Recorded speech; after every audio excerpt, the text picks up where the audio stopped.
बिस्मिल्लाहिर्रहमानिर्रहीम। अस्सलाम वालेकुम। कैसे हैं आप सब। आज मैं बना रही हूँ आलू गोश्त का सालन शोरवे वाला, जो कि बहुत ज़्यादा मज़ेदार और टेस्टी बनता है।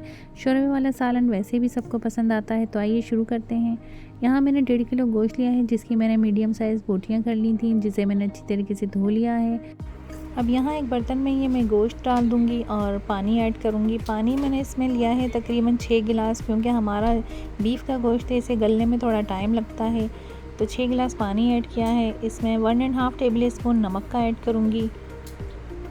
1.5 टेबल स्पून इसमें पिसी हुई लाल मिर्च ऐड करूँगी। 1/2 टेबल स्पून इसमें हल्दी का ऐड करूँगी और 1/2 टेबल स्पून इसमें मैं पिसे हुए धनिया का ऐड करूँगी। 2 टेबल स्पून इसमें मैं अदरक लहसुन के पेस्ट का ऐड करूँगी।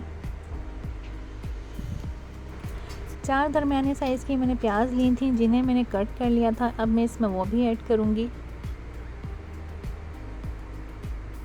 इसे अच्छे से मिक्स करके पकने देंगे। ये तकरीबन 45 मिनट्स के अंदर पकेगा, मतलब हमारा गोश्त अच्छे से गल जाएगा। बीच बीच में हम इसे चलाते रहेंगे, देखते रहेंगे। अभी हमारे सालन को पकते हुए 35 मिनट्स हो चुके हैं। अब इसमें मैं टमाटर ऐड करूँगी। टमाटर की मैंने स्किन उतार दी है, इसके मैं पीस करके ये भी इसमें ऐड करूँगी।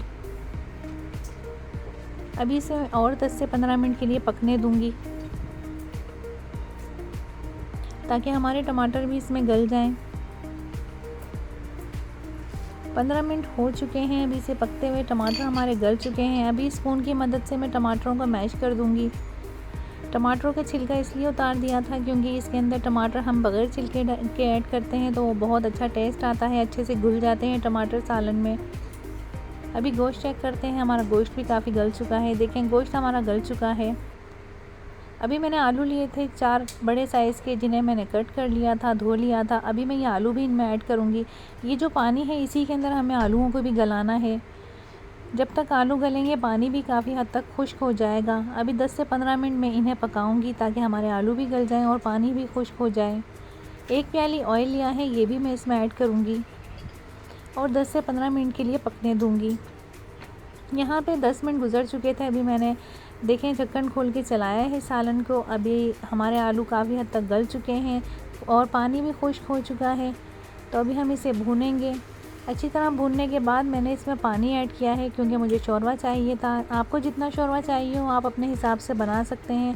मुझे जो शोरवा चाहिए था, मैंने उसी हिसाब से 2 गिलास के करीब पानी लिया है। हरा धनिया, हरी मिर्च इसमें मैंने ऐड की हैं। बहुत ज़्यादा मज़ेदार और टेस्टी सालन बनता है ये। शोरवे का तो बहुत ही मज़े का टेस्ट आता है। शोरवे का सालन वैसे भी सबको बहुत पसंद आता है। मेरी ये रेसिपी को आप ज़रूर ट्राई कीजिएगा, बहुत मज़ेदार बनती है। 10 मिनट और पकाने के बाद हमारा सालन रेडी हो चुका है। ये देखें, बहुत मज़ेदार, बहुत टेस्टी सालन तैयार हुआ है। बहुत अच्छी खुशबू आ रही है। बहुत ही जायकेदार शोरवा है। तो मेरी रेसिपी को इसी तरीके से ट्राई कीजिएगा। दुआओं में याद रखिएगा और सब्सक्राइब करना तो बिल्कुल ना भूलिएगा। अल्लाह हाफिज़।